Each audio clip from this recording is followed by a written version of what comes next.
怎么样？周大同啊，不，现在应该叫周神通啊！啊，你现在真的好厉害啊！以前有千颂伊病床凹造型，现如今有谢延琪轮椅型男秀。哎，对了，你说我们穿越过来那天，你当时是不是跟孔双双、孟姜待在一起？不确定。我那天呢，也是正好路过那辆道具车，突然眼前一黑，就到这儿了。那照你这么说，那他们也穿越过来了？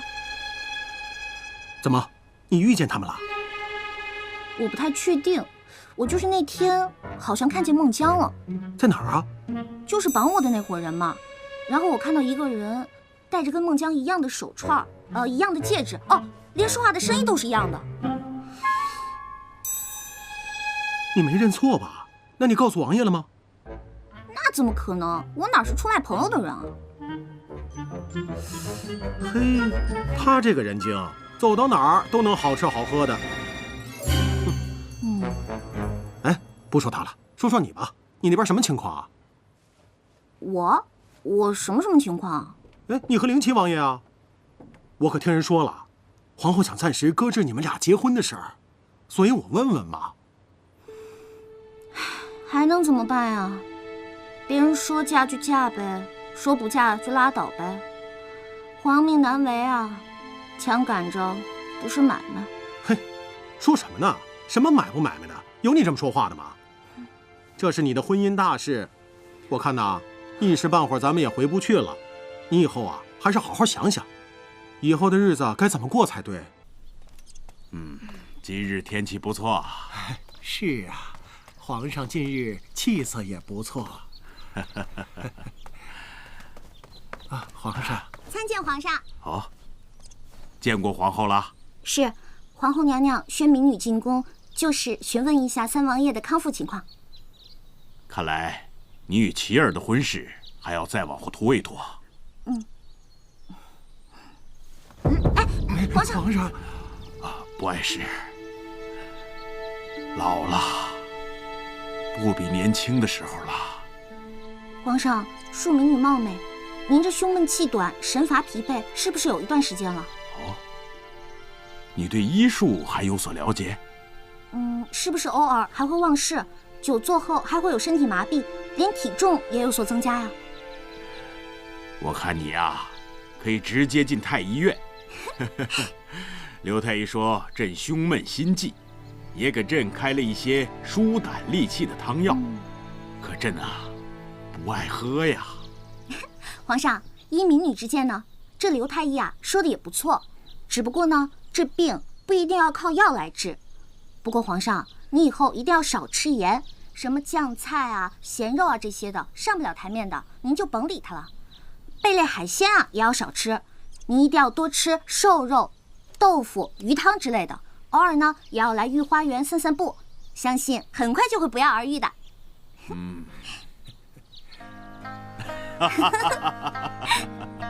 看来啊，你真是朕的福星。传朕旨意，待会儿把朕的汤药给停了，一切都听晴柔的。顺便去转告御膳房。是皇上。方才啊，朕看到晴柔了，她可真是朕的福星啊！一句话就解决了朕的汤药之苦啊！朕看晴柔姑娘气色不错，而且这段时间照顾琪儿的伤也是尽心尽力。琪儿的伤也快痊愈了，你吩咐今天间选个好日子，把他们的婚事给办了。皇上，本来我儿与这晴柔的八字就不是什么上上之选，这大喜的日子又见了红，我听相国夫人说，这都是不祥之兆。又是相国夫人说，你是皇后，就应该有母仪天下的气度，这些都是内宅妇人之见，你也跟着起哄，以后不要跟他们说闲话了。皇上，这怎么是闲话呢？这关系到琪儿以后的幸福，我这个当娘的，能不希望她好吗？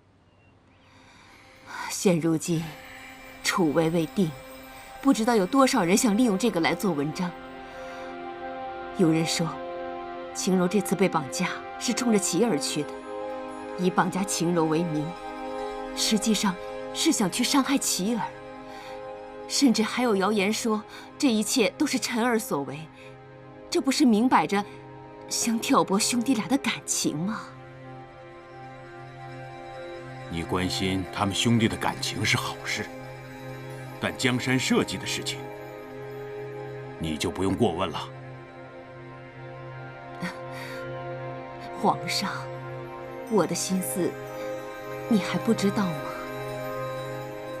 这陈儿、琪儿都是我儿子，手心手背都是肉，只怕是旁人动了不该动的心思。这历朝历代因楚危未定，导致皇子反目的事还少吗？说句大不敬的话，日后无论兄弟俩谁继承了你的位置，我还不是一样，是稳稳当当的太后吗？我干嘛要给自己添麻烦？臣妾只是不忍心看着社稷动荡，骨肉相残呢，皇上。皇后的话也不无道理啊，朕一定会好好考量考量。哦，过几日就是牡丹花会，朕让他们二人替朕出席，届时朕要好好的考量一番。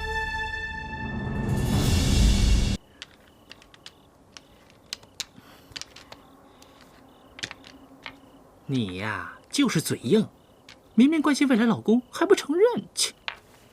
我哪有？我就是觉得我这未过门的要守寡了，多不好。嘿，说曹操，曹操就到。王爷，你来了就好，你陪他在这瞎聊吧，我可要回去睡我的美容觉了。拜拜。哎，你也下去吧。是。没义气。哎，你怎么来了？屋里太憋闷，出来透透气。对了，这真是个好东西，改日叫你那位朋友来见我，本王必重重赏他。你不用赏他啦，赏我就得了，我替他领了。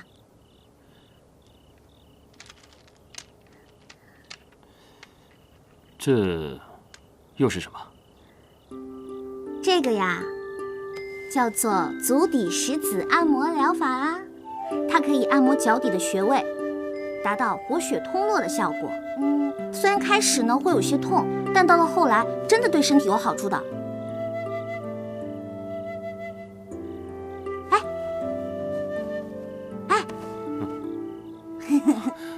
只是好奇。你看，你们这儿的星星多漂亮啊！真羡慕你们，一抬头就可以看到这么美丽的星星。在我们那里，想要看到这么美丽的星星，根本是不可能的。星星点灯，点亮我的家门，让迷失的孩子找到来时的路。青柔，你怎么每日都如此开开心心？我们认识也很长时间了，似乎从未见过你垂头丧气的样子。我觉得吧，这人呢不可能遇见出门就捡元宝的好事儿，所以呢，开心呢也是一天，不开心啊也是过一天，而且不开心又能改变什么呢？所以干嘛不开开心心的度过每一天呢？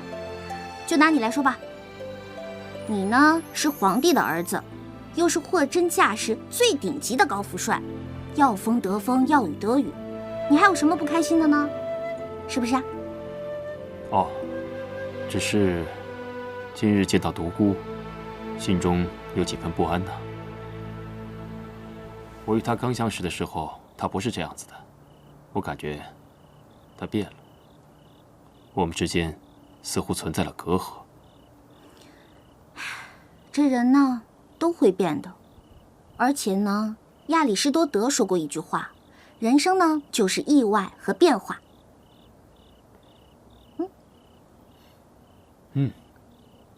很有道理啊。可是亚里士多德是何人呢？就是我们家乡的一个教书先生啦。可这话说的颇有几分哲理啊。想不到，一个教书先生，竟然有如此的见地。可是，有些情感是永远不会变的。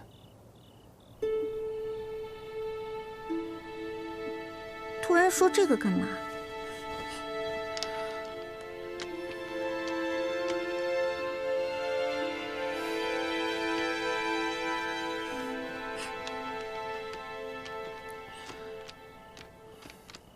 王爷，我家尹少爷被府尹派人连夜抓走了，说他私放印子钱，可这是绝对没有的事啊！王爷，你可一定要救救我们家少爷啊！启禀王爷，老爷命我接小姐回去，这么些天真是打扰了。老爷说改天定会登门致谢，还望王爷放人。小姐，老爷说了，只要您回去，一切都好说。再说，尹公子犯的也不是什么大不了的事儿，就算为了尹公子，你也不宜继续客居在此啊。你们这是威胁我？小的不敢，小的只是奉命行事。嫣然，你若是不想回去，我自有办法救尹浩。王爷当然有办法救尹公子，只是此事还要一番周折，真要闹起来，尹老将军的面子也不好过呀。不就是想让我回家吗？用得着这么大阵仗吗？我跟你回去就是了。表哥，你放心，我会回去跟爹说清楚的。那小的先谢过杜小姐了。小姐请。王爷，我们告辞了。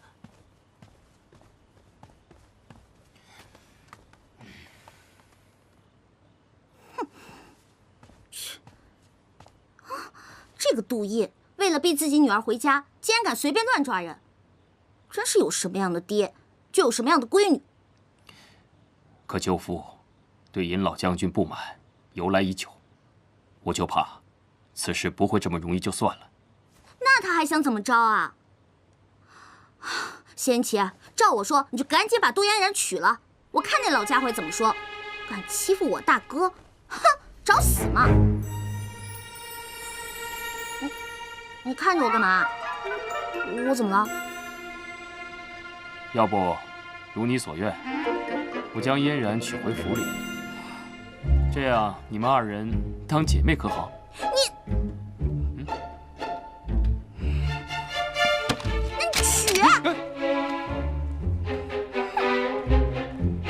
你娶！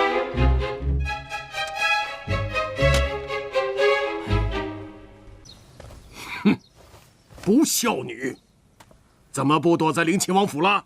看到没有啊？他就是这样对待你的真心的。他是要去救尹浩的，可我不让。笑话！堂堂一个灵齐王去救尹浩，是你能阻止得了的？一人做事一人当，你不就是想让我嫁给谢言辰吗？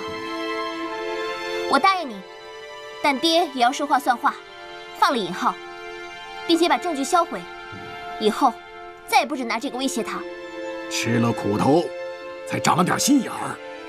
好，爹答应你，但万花会之前，你哪里也不许去，给我好好的在家里待嫁。哎，你好好的劝劝他。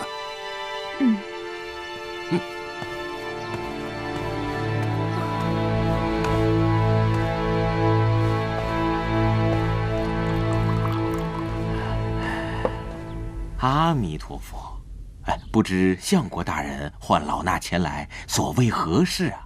你是个聪明人，我也不绕圈子了。1年1度的万花会占卜就要开始了，最后的结果，你应该是知道的。相国的意思是要老衲出家人不打诳语，占卜为窥探天意，老衲不敢胡言乱语。哼，你少装腔作势！别人不了解你的斤两，难道我还不知道吗？别以为你剃了度，走在这些高山大川，你就是得道高僧了。大师爷说了，出家人不打诳语，即使占卜，就未必是真的。你说是吧？那是。这些年多亏相国提携，不然哪有老衲今日啊？不过相国放心，此事老衲当鼎力相助。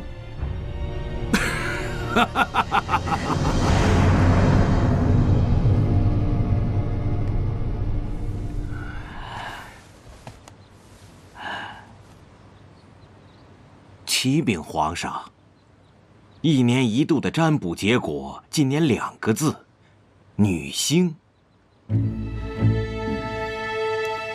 凤穿牡丹，龙飞天。此签何解啊？天意所出，自有其意。皇上乃真龙天子，老衲断言，过不了多久，皇上定能明了天意。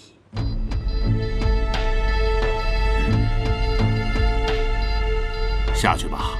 阿弥陀佛。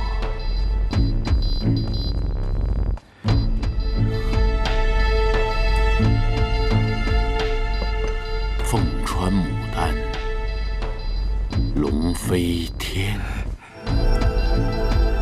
皇上，这是皇后娘娘给您备的参茶，还嘱咐老奴让您多多休息。放这儿吧。哦，对了，小秋子，这女星是什么意思啊？老奴也不知道啊。难道说是有一名女子会助朕的社稷振兴？那凤穿牡丹，龙飞天，又是何解呢？皇上，这会不会是和几日后的万花会有所关联呢？届时几位王爷都会前往，还有各公卿大臣家的小姐也会出席。难道说这凤穿牡丹之人会在其中？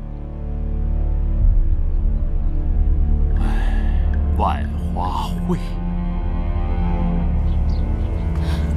哎呀，我的孩子，你受苦了。没事，快扶他进屋。是，快点。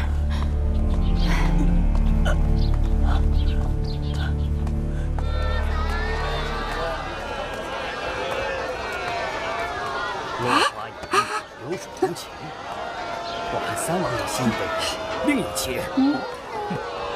青柔，你为何对这些空谈国事的书生感兴趣？什么叫空谈国事啊？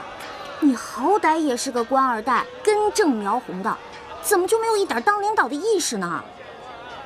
我告诉你啊，知识改变命运，学习成就未来，智慧铸就人生，学习挖掘机技术哪家强？中国山东找蓝翔。蓝翔？哎呀，这个不重要。快，过来！哎，快点！哎呦！听闻这2王爷有意娶相国之女为妻，这可是门当户对呀。哎，我听说这杜小姐呀，有着天下至高无上的命格。至高？那不就是母仪？嘘，听闻这杜小姐心仪的是3王爷，为了此事还闹了不少笑话。哎，杜府上下不得安宁。唉，父母之命，媒妁之言嘛，不然他还能怎样？落花有意，流水无情。我看三王爷心仪的人另有其人。乡野村妇，无父无母，大喜之日即招来血光之灾，定是不祥之人。你为何在此大放厥词？皇上是明君，广开言路，社稷之事自有我们文人来探讨钻研。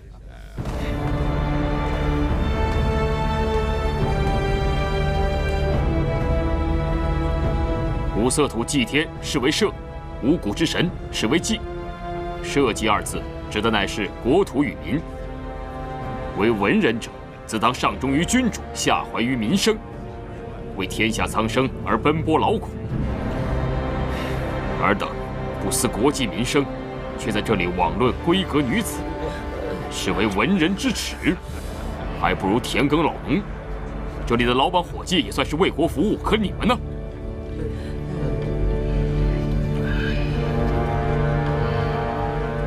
这就是你所谓的学习成就未来，智慧铸就人生？哼，不听也罢。这人是谁呀？是啊，装什装什么呀？手这么大气，不是啊？在绝望中寻找希望，人生终将辉煌。干巴爹，拜拜。这什么人？什么人呢？这是？说什么知识改变命运，荒谬！这个呀叫社会舆论，社会舆论可是会害死人的。文人的笔呢，可是一把锋利的刀啊。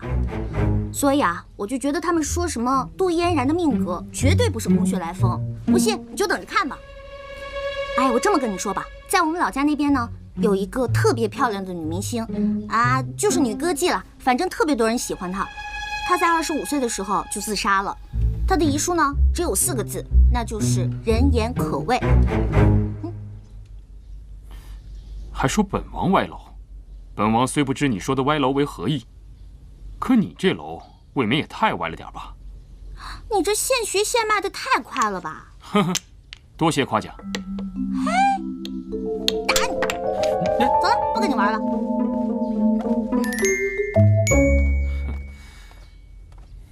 哎，独孤，你何时来的呀？怎么也不提前说一声？难得见王爷一笑，所以不忍打扰。哦，本王也说不出为何，一见着尹晴柔，整个人都轻松了许多。王爷，我是来辞行的。哦，要去何处啊？一些私事，要去一些时日。需要本王帮忙吗？不需要，只是一些小事。独孤，容本王问一句，你要走，可是因为晴柔啊？不是，王爷多虑了。哦，那就早去早回。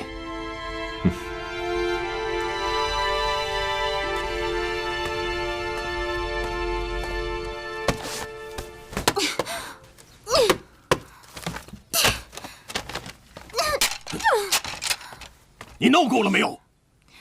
你们再管我一天，我就砸一天。等东西都砸没了，我就砸我自己。你不要啊，女儿，女儿别生气啊，女儿别生气。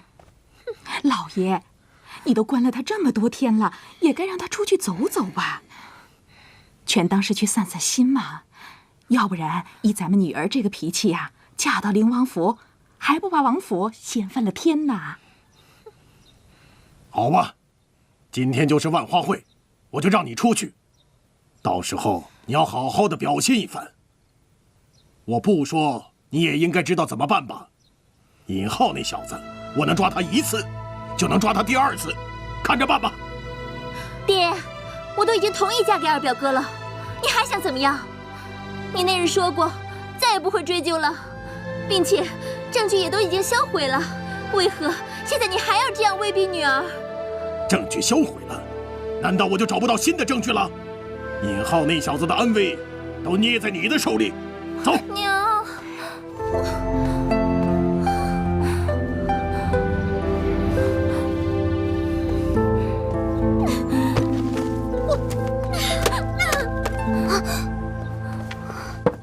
小姐，今天是城中盛事，各公侯世家的小姐、公子都会出席，说不定还会见到尹公子呢。到时候告诉他凡事小心，岂不是更好？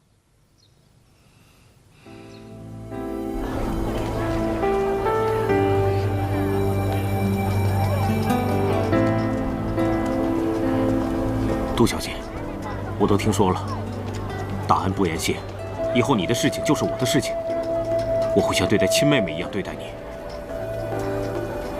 别这么说了，现在想想，我以前真是好不懂事，还三番五次的让你给我收拾烂摊子。以后不会了，你放心，爹已经把证据销毁了。以后你凡事也要小心为妙。可是你真的要嫁给谢言辰吗？ 不嫁又能怎么样呢？再说这几日，我也想了很多。我对延启表哥，其实想通了，也没有什么。现在能看着他开开心心的，也觉得很好啊。真的什么别的想法也没有了。 你也好好的，别再让大家担心了。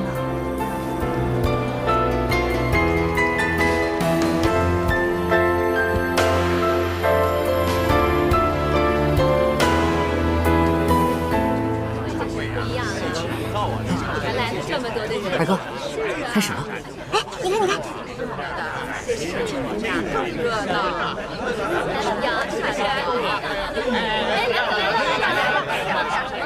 大家安静安静，我们万花会现在正式开始，有请各位才子佳人献艺。好歹你也是皇子，赶紧上！二哥，你为长，我为幼，自古就有孔融让梨之佳话，还是你先吧。我的文采一向不如三弟。 还是你来吧，看看你们，还是我先来吧。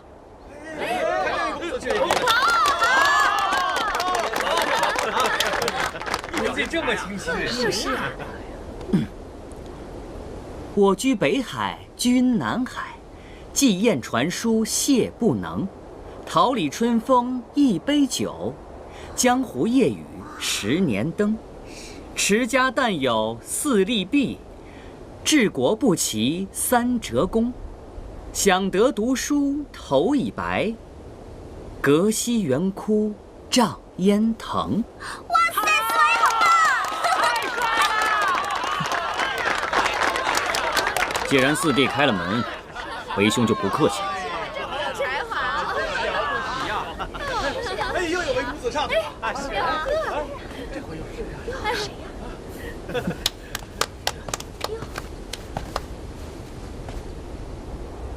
开封地脉，花醉疑。不对，他怎么知道这首诗的？至今犹为天下奇。孔双双在他那儿。花开真的假的？20日，一城之人皆若狂。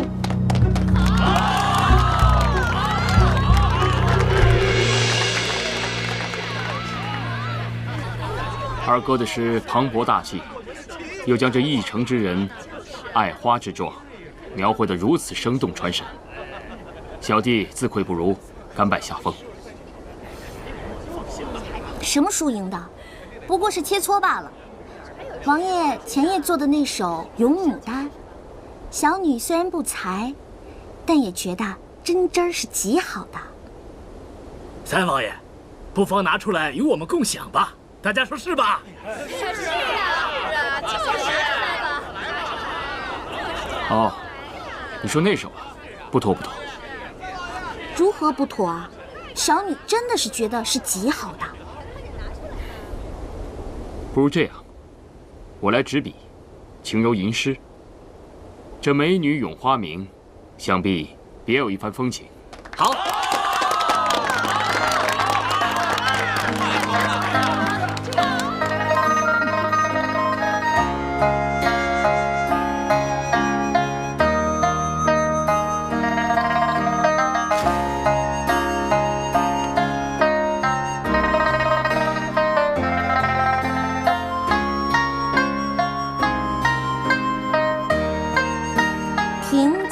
芍药腰无格，池上芙蕖尽少题。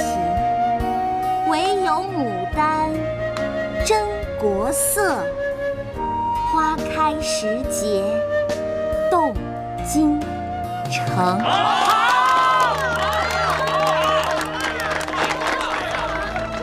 我未曾料到过，我独孤远也有今天。等我再回来，我一定可以把它忘得干干净净。我从来都没有忘记我是谁，我该做什么。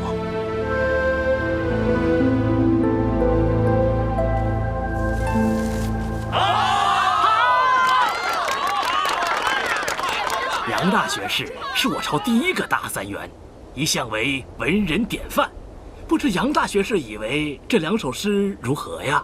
杨某有话直说，不是怕得罪任何一位王爷，只是这两首诗真的是淡妆浓抹，各有千秋，不分高下。在下实在是难以评价，惭愧，惭愧呀！下面有请去年的花魁杜嫣然小姐。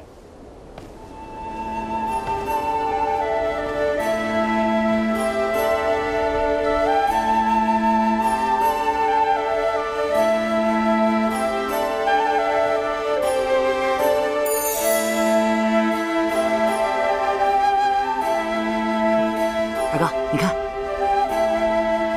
跳得真好啊！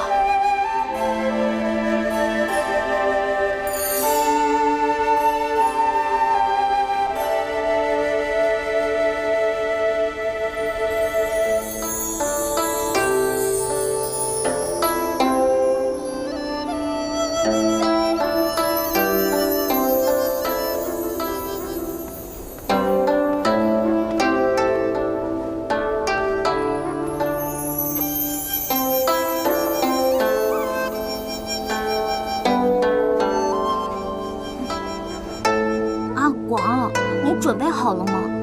我歌舞都一般般，要是不来点特殊效果，怎么夺人眼球啊？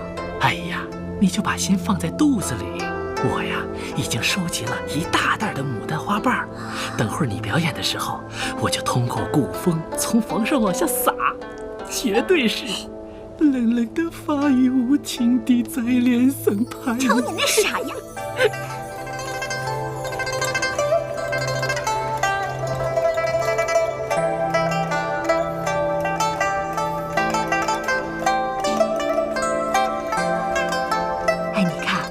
杜姑娘裙子上的刺绣啊，可是近来才出现在苏州城的凤川牡丹。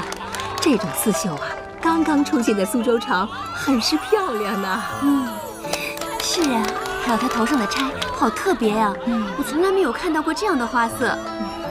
我早就听说啊，这杜大小姐啊，是引领京城闺秀美艳之首的。看来呀，果真是名不虚传呢。是呀，妹妹，这就是你有所不知了。黄金蛇还有个名字叫龙蛇，据民间的传说是有仙气的蛇。经过修炼和上天的考验之后，活过1000年会长出脚来。龙蛇经天劫后可以化去蛇身，成为真龙。据说这是上天让龙子下凡之前历劫锻炼的。嘿，阿柔，你听清楚了吗？这什么又是龙又是蛇的？你赶紧想想办法，别让他们得逞。其实我也不知道，感觉不是什么坏兆头。我们呀，只要跟着杜嫣然走就对了。啊，牡丹、龙蛇，牡丹花瓣我们有了，可是龙蛇怎么办啊？哎，交给我。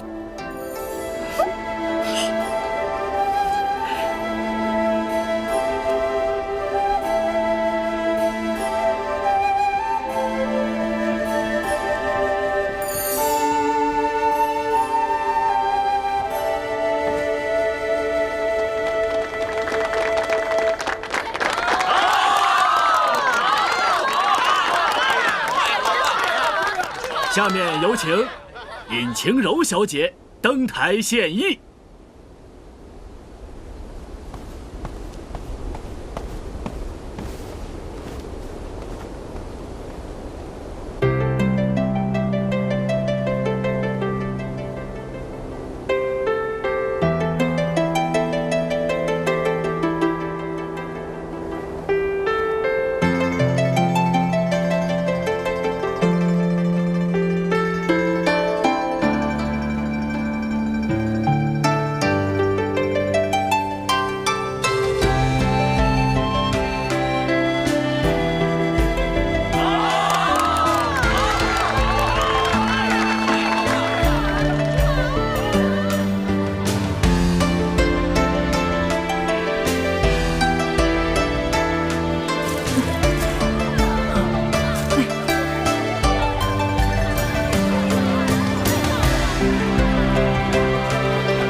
我以为当个花魁会有奖金什么的，谁知道就给了一朵大红花。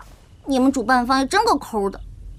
晴柔，你为何如此喜爱钱财啊？因为钱最靠谱啊！哎，算了，说了你也不懂。我现在啊，拿去给德姑看。不用了，他走了。走了？他去哪里了？你为何如此紧张？没有，我只是觉得朋友一场，那走了我应该给他送行什么的呀。送行？你不会挽留他吗？他走自然有他的道理啊，我为什么要挽留啊？哎，对了，你觉得我今天舞跳的怎么样？说起这万花会，我也觉得奇怪，你为何突然间转个不停呢？我记得你平常是不爱跳舞的呀。我也不知道为什么，但是杜印跟谢言辰肯定在里面搞了什么幺蛾子，所以我就跟着杜嫣然就对了。他有牡丹，我也有；他有金蛇，我有小龙，肯定是玩什么上天旨意那一套，说什么他杜嫣然的老公肯定是未来真龙什么的，所以啊，现在被我一折腾，肯定坏了他们的好事儿。谁让我的未来夫君也是真龙呢？真是大言不惭。你可别得了便宜又卖乖，我这还没过门呢，就为你到处着想，你可别到时候掉链子啊！别忘了，我的未来夫君可是上天旨意的真龙呢。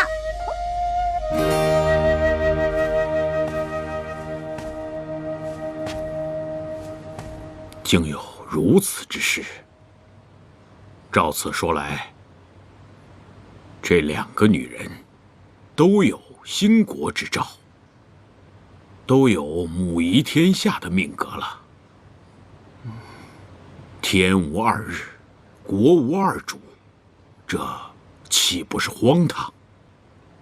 皇上，这万花会以后啊，老奴多了个心眼儿，派人到京城的金铺去查了一下，发现这数月前，相国大人就已经命人打造金龙发簪。您说，这会不会是？占卜之事，只有你知，我知，连皇后我都没有告知。哎呦，皇上，老奴没泄露出去呀。谅你也没有这个胆量，也没有这个必要。起来吧。谢皇上。我对你这点信任还是有的，就当是巧合吧。堂堂相国，却把事情办成这样。我不敢直说二王子是真龙天子，只好让悬空的老和尚去说，即将嫁给他的女子是母仪天下命格，谁想到又被尹晴柔那丫头给破了。今日不查，谢言其必有防备，以后再用此类招数，恐怕更难奏效。不如在他身边安排个细作。公主所言甚是，我这就去安排。哼，我养你何用？到手的花魁都能飞了，不争气的东西！从今天起，你在家里给我闭门思过，哪儿也别想去。爹，我错了，你饶了我吧。让我饶了你，也不是不可以。你快些嫁给谢言辰，我就放你出去。那你还是管我吧。朽木不可雕也，你给我好好反省吧你。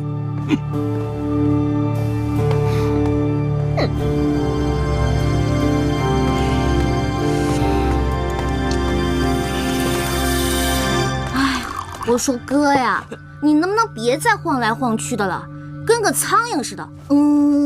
我头都大了。嫣然没能拿到花魁，回去之后他爹肯定又不会放过他，你叫我怎么能坐得住啊？哟，这嫣然叫的，可真够亲切的呀！不行，我得去看看他。哎，你别走，你这是要干嘛呀？要万一他真的被罚了呢？那我就救他出来呗。那你打算怎么救？我说你不会就这么单枪匹马勇闯相国府吧？拜托你用脑袋想想，那相国府是菜市场吗？你说进就进，说出就出吗？哎，不然怎么办？晴柔说的有道理，你只身闯相国府，就算救得嫣然，也会因此祸及家人。越是慌乱之际，越要审时度势，慎重行事啊。这恋爱中的人智商果然是负数。不过多亏你有我这个好妹妹。难道你有办法？那当然了，还不快来谢我？晴柔，你若已有了计谋，就别卖关子了，速速告诉他便是。切，你们男人果然都是一条心。来，听我说啊，我们可以这样。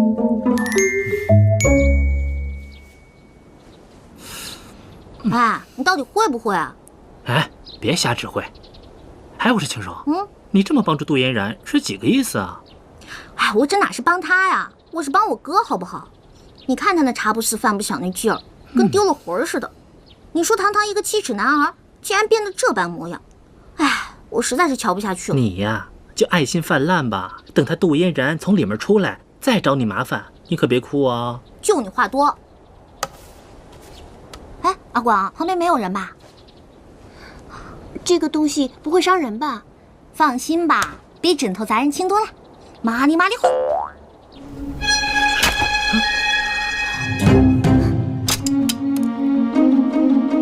哎，晴柔，你说你这个东西如果抛错了地方，被别人看到了可怎么办呢？放心吧，外人看不懂。什么意思啊？我没有署名，只有我哥的暗号。什么暗号啊？你就别八卦了，这是人家的小秘密，好吗？我们还是快走吧，别一会儿让别人发现了。走。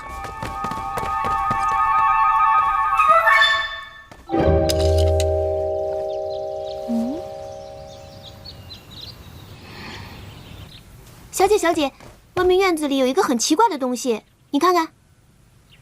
来，给我看看。你下去吧。是。这是什么呀？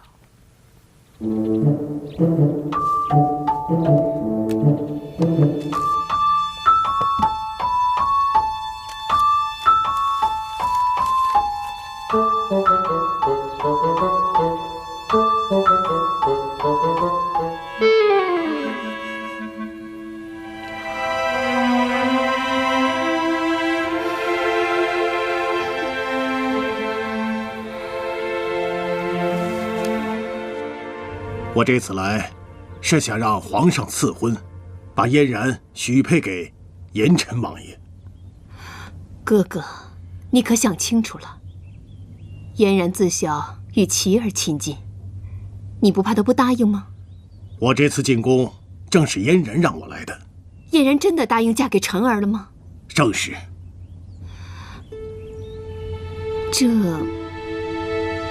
这我还真就不明白了。还望娘娘成全。哥哥，我们是自家人，你能不能跟我说句实话？嫣然真的答应嫁给辰儿了吗？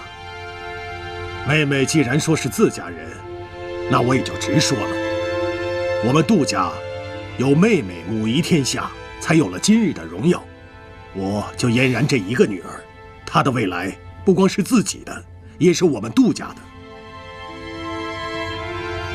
我明白哥哥的意思，我也想让嫣然继承我的后位，以确保我们杜家家门兴旺。可现如今，太子之事，皇上并无主意，你怎敢如此揣测圣意？若是皇上无意将太子之位传给辰儿，你岂不是算盘落空？那就仰仗妹妹了，立谁为太子，妹妹的话才是最重要的。哥哥越说越不像话了，都是我的儿子，无论皇上立谁做太子，我都无话可说。可你的意思是说我左右圣意，在自己的儿子之间做选择吗？娘娘息怒，我这也是未雨绸缪。毕竟皇位只有一个，立谁为太子，这是皇后娘娘必须要做的选择。与其到时候慌乱不堪，不如早做选择呀。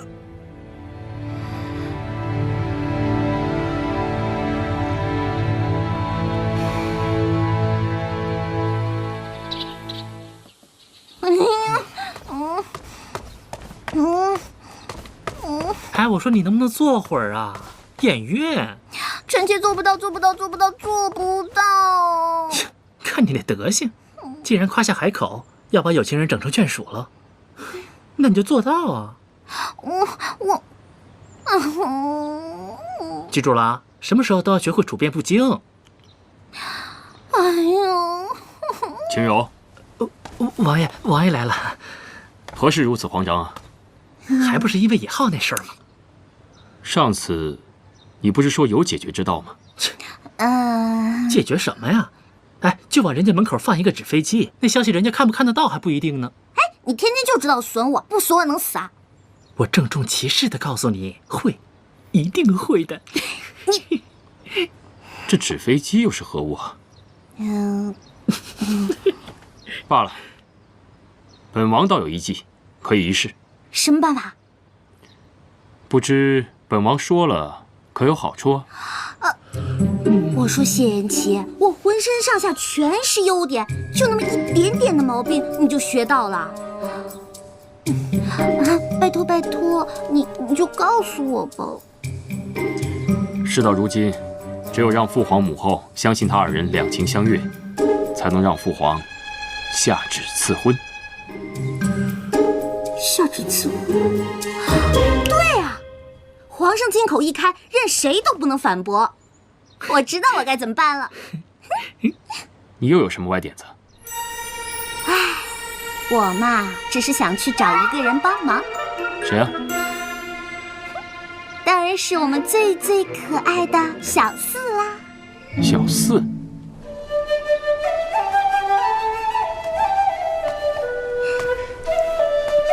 哎，帅哥，一个人啊？我正觉得无聊，正好你来了，来，陪我喝2杯。喝酒嘛，好说。不过呢，本姑娘是来找你帮忙的。哦。你要是答应我呢，我就陪你一醉方休；你要是不答应我，不行，你必须答应我。帮忙还必须？嗯。那我得听听你这事儿有意思没意思了。废话，没意思我能来找你啊？说来听听。我希望你能让皇上帮忙赐个婚。赐婚？父皇不是已经给你和三哥赐婚了吗？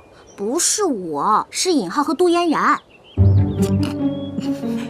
亏你想得出来啊！怎么着，你就这么怕杜嫣然把三哥抢走，这么着急把她嫁出去啊？你胡说什么呢？他们2个是两情相悦，好吗？而且啊，我浩哥都为了这事儿急出病来了。先说帮不帮？你这么一说，我想起来了，万花会的时候，我看他们俩眉来眼去的。没想到我嫣然表姐还挺有趣呀，明明说非我三哥不嫁，没想到居然和尹浩。知道什么叫做缘妙不可言吗？小四，你就帮帮我吧。不帮。哎呀，小四，你就帮帮他们吧。你没听说过一句话吗？只要人人都献出一点爱，这个世界将变成美好的明天。这件事儿我可不想插手。为什么呀？因为我一向不插手哥哥们之间的事儿啊。我呀，只想做这花间一壶酒。不对，你情绪不对啊，小四，你是不是有什么心事儿？哎呀，别喝了，有什么事儿你就告诉我嘛。就咱俩这关系，我就给你平了。这事儿，你可平不了。什么事儿啊？晴柔，你说尹浩和杜嫣然真的是两情相悦？那当然了。好，既然如此，我就和你做一回月下老人。说吧，让我怎么帮？太赞了，够哥们儿。其实啊，特别简单，就是想让你去劝服一个人，然后演一场戏。快，说。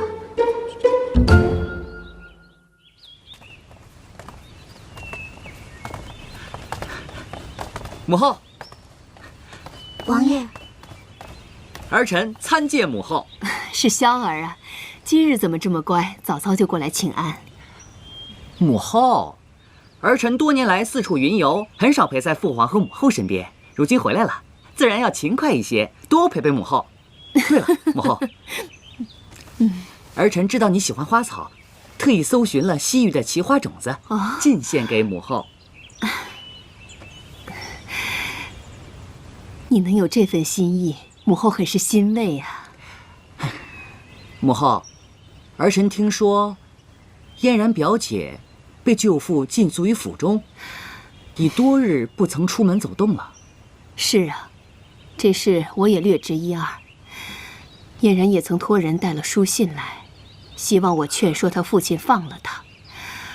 我也正为此事为难呢。不知是因为何事呢？还不是因为他的婚事吗？你舅父希望她嫁给你二哥，他不同意。可儿臣听说，嫣然和尹浩已经是情投意合，两厢情愿，难道舅父不知情吗？尹浩，这怎么可能呢？千真万确，儿臣不敢隐瞒母后。什么时候的事儿啊？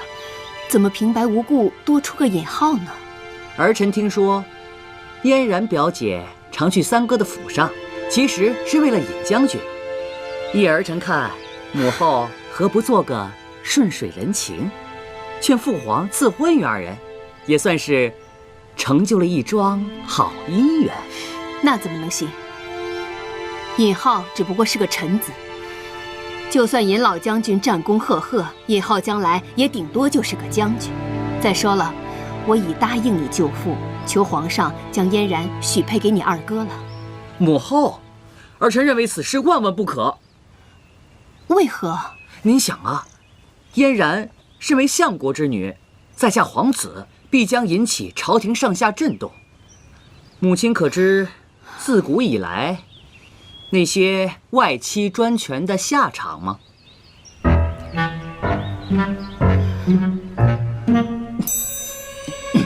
就算母后和舅父没有存在那样的心思，可万一父皇怀疑起来，母后又如何说得清楚？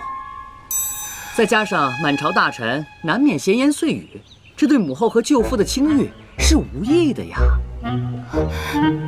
这我倒是没有想到，可我已经答应你舅父了，现在反悔，他恐怕也不会同意吧？不如母后先把嫣然表姐召进宫来，我自有解决的办法。好，好。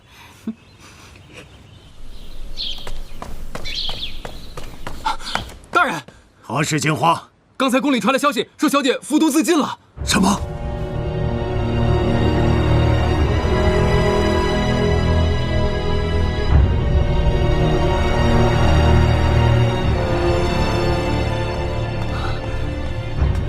皇后娘娘，这是怎么回事啊？早上我与嫣然提起，要将她嫁给陈儿，没有想到她竟然服毒自尽。此刻御医正在诊断，也不知道这条命还能不能保住。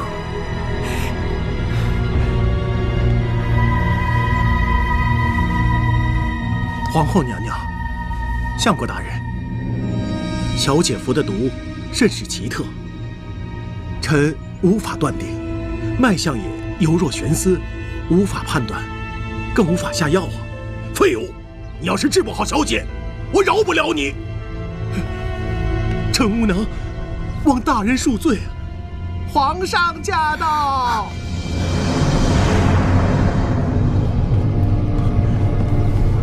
嫣然，嫣然，嫣然，嫣然，醒醒啊！嫣然，放手！你快点放手！发生什么事了？请皇上恕罪。皇上，没想到小女的事惊动了皇上，老臣罪该万死。找到解毒之法了吗？启禀皇上，此毒貌似来自西域，臣一时半晌还找不到解毒之法。你说此毒来自西域？是。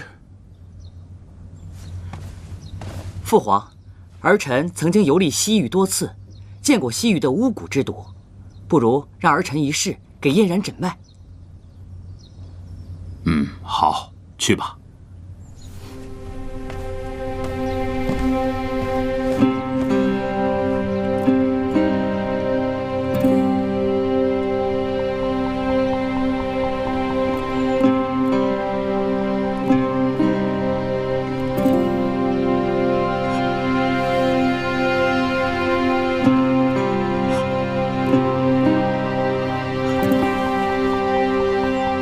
父皇，以儿臣推断，此毒乃是西域的五虫之毒，毒性虽不猛烈，但难以根治。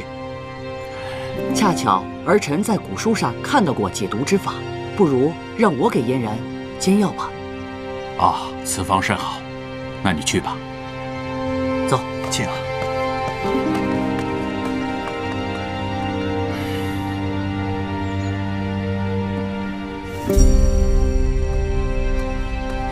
父皇，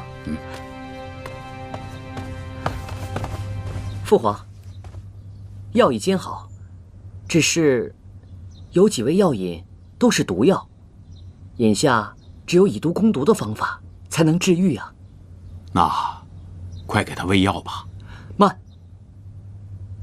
此药毒性不弱，必须有人试过，观察无恙之后，才能给病人服用，否则毒上加毒，就真的无力回天了。我来试药。慢，尹老将军就你一个独子，你要出什么事，那让朕情何以堪呐？启禀皇上，殷浩已对嫣然心有所属。若是嫣然死去，殷浩也不会独活。这药无需别人来试，必须我来。大哥，你疯了！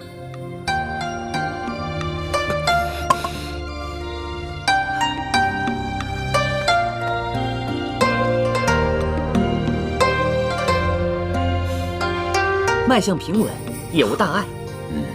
太好了。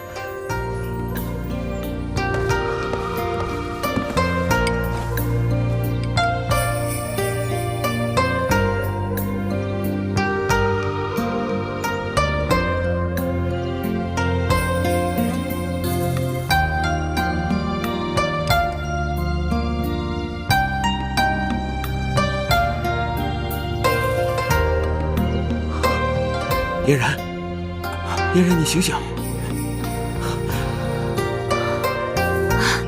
醒了。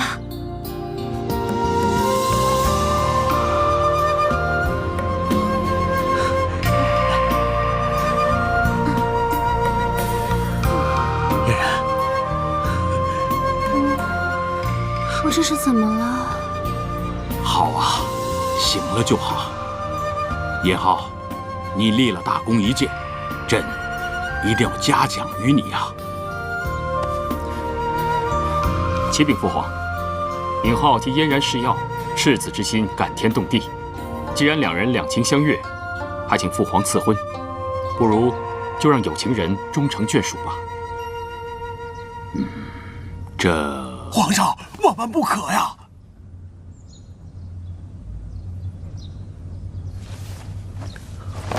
殷浩不求皇上赏赐，只求皇上能让我与嫣然成婚。父皇，儿臣也请您赐婚于二人。皇上，既然这样，还是问问嫣然的意思吧。如果嫣然同意，何不成全这桩美事呢？嫣然，你意下如何呀？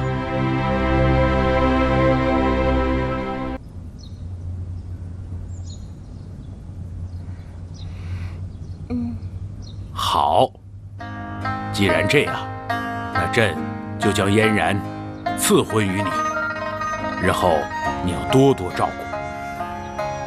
谢皇上。恭喜尹将军，恭喜大哥！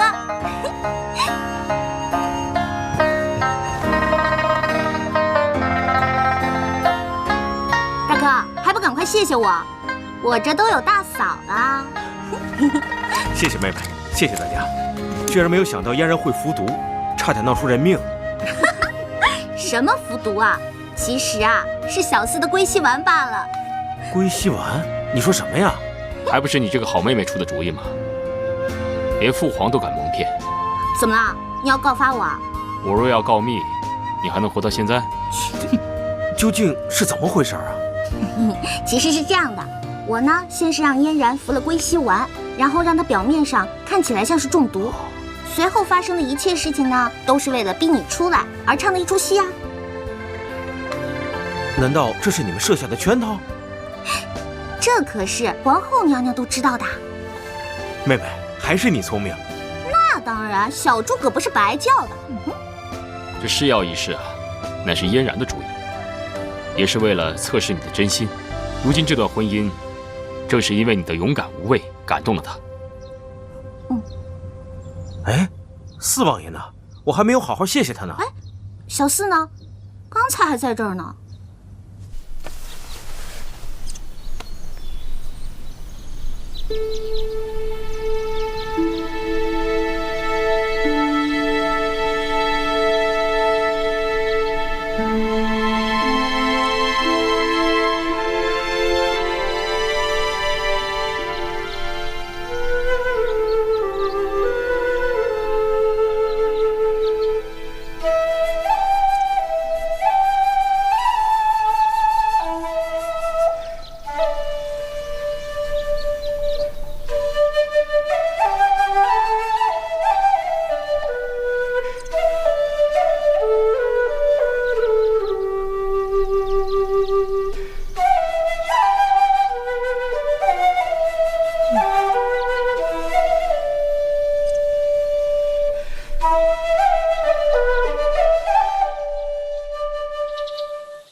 凌晨王到。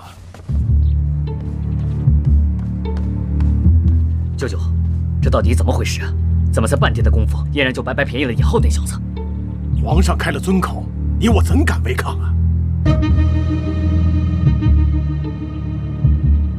那你说现在怎么办？王爷，舍不得孩子套不着狼。这一次，王爷得舍出你的心头肉了。你是指你的双儿？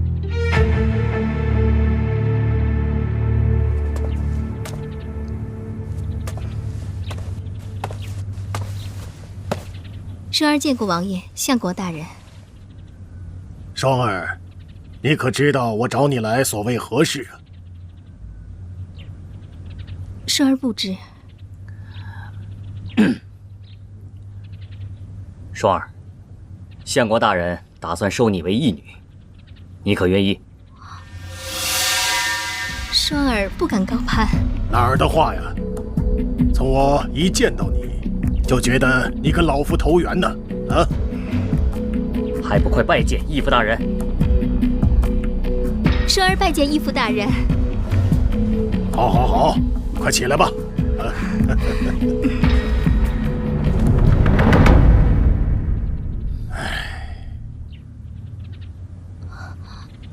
义父，可是有什么烦心的事吗？双儿啊，既然叫我一声义父，我也不瞒你了。我这一生必定是要辅佐二王爷登上皇位，可是那谢延琪却处处和二王爷作对。自古长幼有序，二王爷本应该就是太子。你能这么想，我非常高兴。你愿意为我和二王爷做事吗？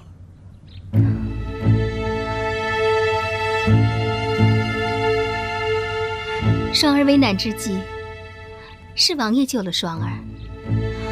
现在相国大人又是这样的抬举双儿，无论什么事，双儿必定赴汤蹈火，在所不辞。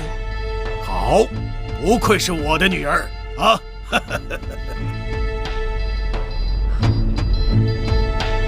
双儿，这次要为难你了。王爷想让双儿做些什么呢？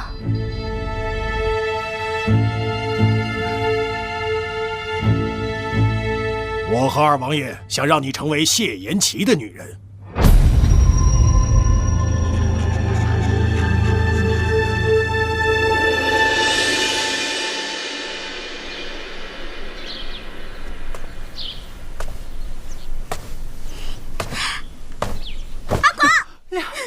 吓我一跳！哟，把你吓傻啦？瞅你那小眼神儿，生无可恋似的。别闹，我有心事儿。哎呦喂，这自从到了古代，我可就没见你烦过。好吧，说来听听，也让我尽尽闺蜜的本分，帮你排忧解难一下。去死！顺便也让我乐呵乐呵。去死！我今天看着四王爷，觉得他心情不好，好像有心事儿。我想帮帮他。我也觉得他怪怪的。阿光，你不会是对小四的讨厌？你不会是对小四那个什么了吧？没有，我就是看他心里难受，我心里也挺难受的。青柔，咱们帮帮他吧。怎么帮啊？哎，青柔，我都打听清楚了。别看四王爷平时嘻嘻哈哈的，其实啊，他也是受过情伤的人。那然后呢？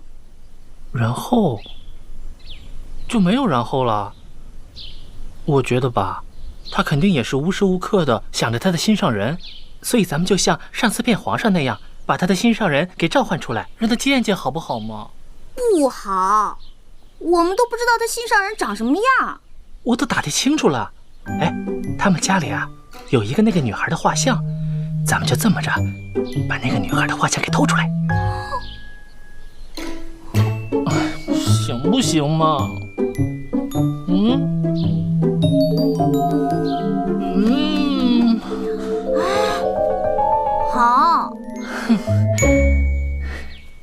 小四，我们来找你玩了。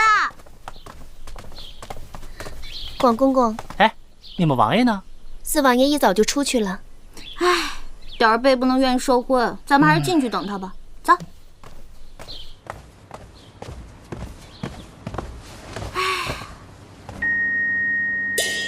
阿光，你说小四会把这幅画藏在哪儿啊？我也不知道，现在只能先四处找找了。哎呦，你说小四最喜欢在房间里面藏一些美酒了，要不我们先去找找看吧？好啊，走。李姑娘，您还是等四王爷回来吧。我跟你们四王爷那么熟，哎呦喂！尹姑娘好疼！尹姑娘她有疯牛病，是麻风病，你赶紧去找太医，一会儿就不得了了，快点去，快点去！不行了，我快不行了！你才有疯牛病呢！哎，我这不一时口误吗？好了好了，赶快去找吧。好。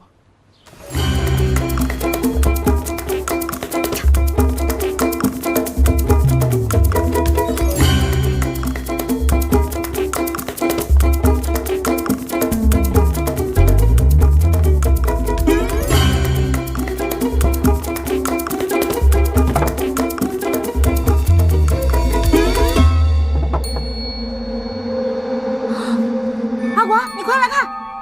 啊，这个是不是就是小四朝思暮想的人啊？应该是吧。哇，你看她长得多漂亮啊！可是为什么她穿着戎装呢？哎，行了，先别想那么多了，赶紧把她的样子记下来。你以为我是照相机啊？咔嚓咔嚓咔嚓就能拍下来啊？你们怎么在这儿？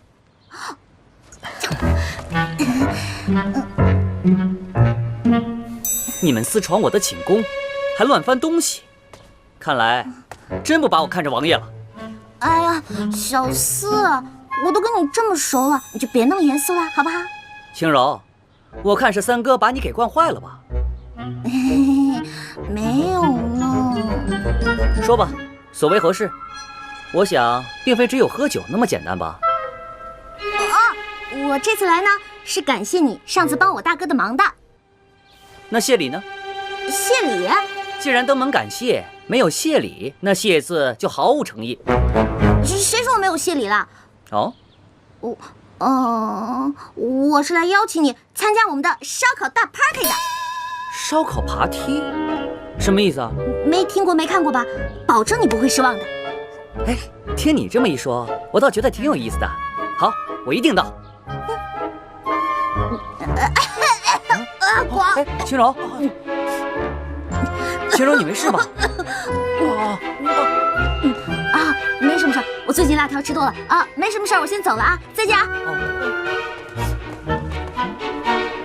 哎，走啦。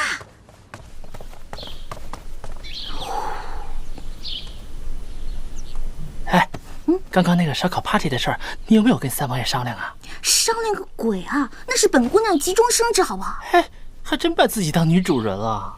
哎呦喂，我这也不知道为了谁。我知道错了。哎，你辛苦了啊。哎，翻脸不认人，你个小贱贱！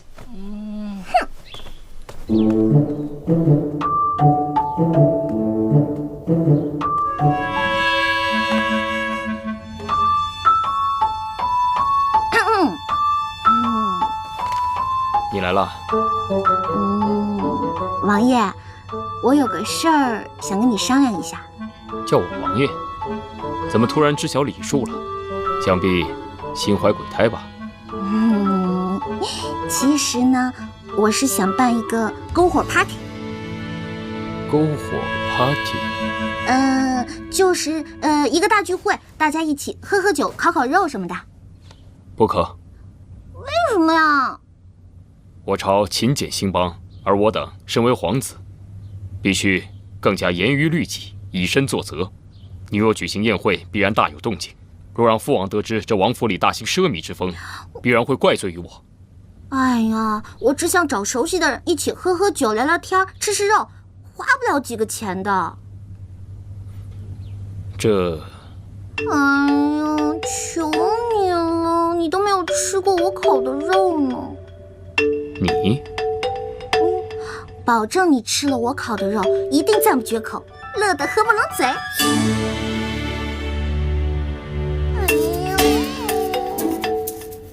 既然这样，那你就去准备吧，但是切记不可铺张浪费。欧了，没问题，拜拜。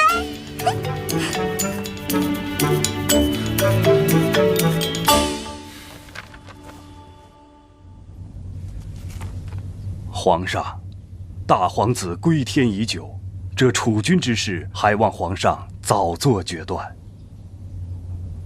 皇上，微臣斗胆推举二皇子。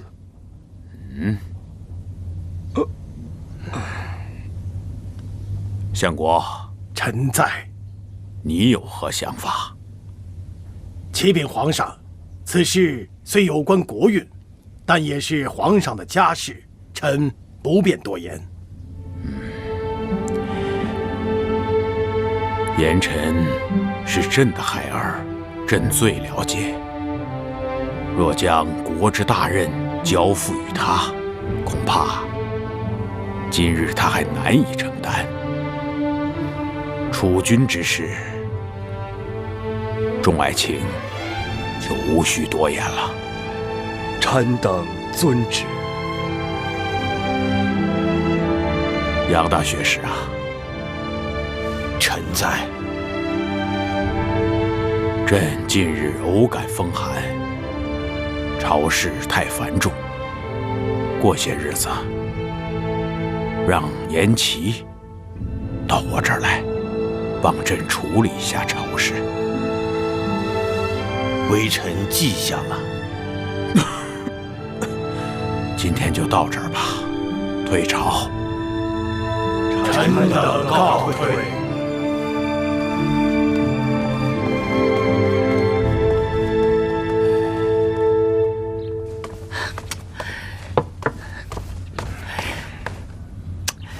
舅舅，你还有心思喝茶？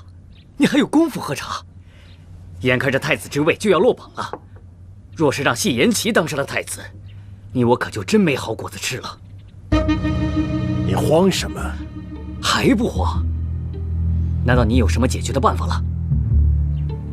皇上最近身体抱恙，表面上说是偶感风寒，可我问过太医，皇上这是久病成疾，若要康复，也不是那么容易的事。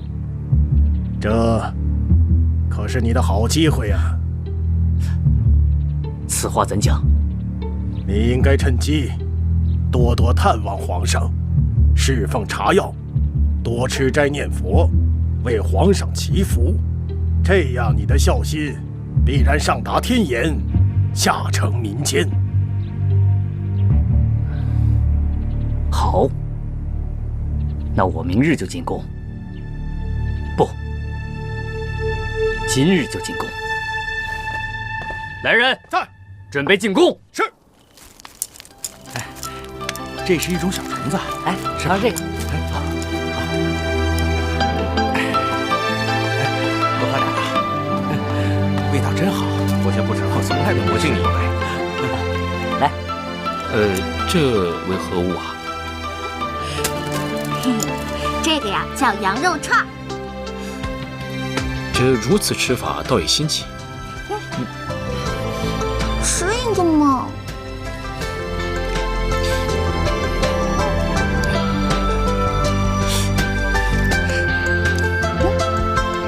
三哥怎么样？此物竟如此美味。来，王爷，来。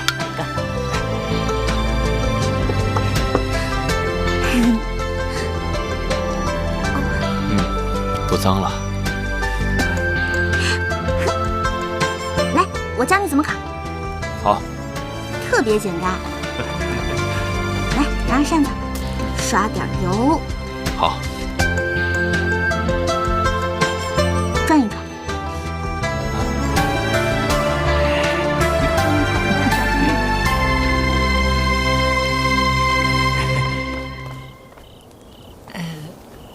不好意思啊，打搅一下你们小两口。哎，王爷，我先借轻柔一下，一会儿还你啊。等我啊。就我也来试试啊。王爷，我帮您烤吧。慢着，让本王自己来。来来。哎呀，好了没呀？大头那边都准备好了，你快一点。OK， 你那边，我那边。OK。来，好，王爷，你快点。小四，干嘛？跟我来。去哪儿啊？有一份大礼要送给你哦。这酒菜不就已经是大礼了？还有什么呀？哎呀，跟我来啦！快点儿！哎，来喝。哎，过来！你带我到这儿来干什么呀？劫财还是劫色呀？你想得到没？快开！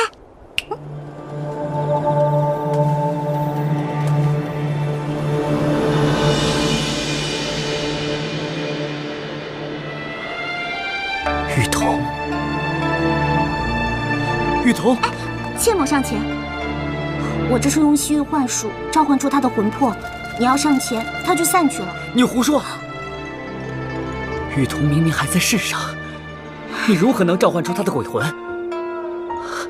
不可能，这一定是假的，这一定是假的！哎，小四！果然是你！你为什么要这么做？我们只是想让你开心一下。逗我开心？逗我开心就用这种魑魅魍魉之术来哄我吗？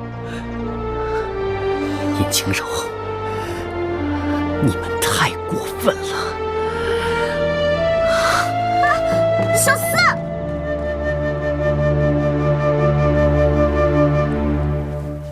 你别喝了。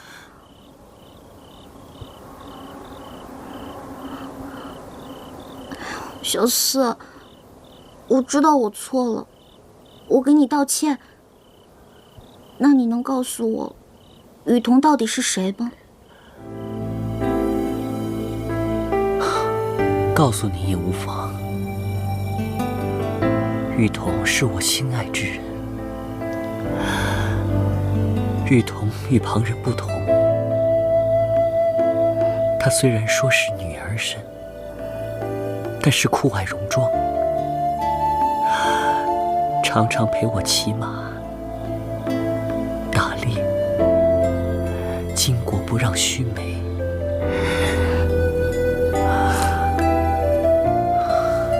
就连这只箫，也是他送给我的。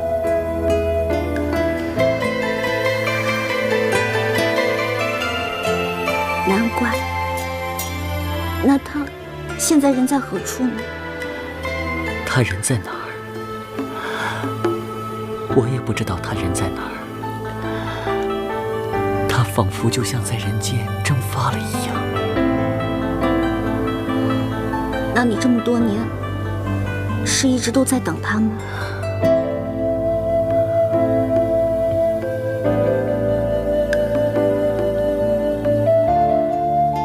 清柔，你爱一个人，你可以等多久？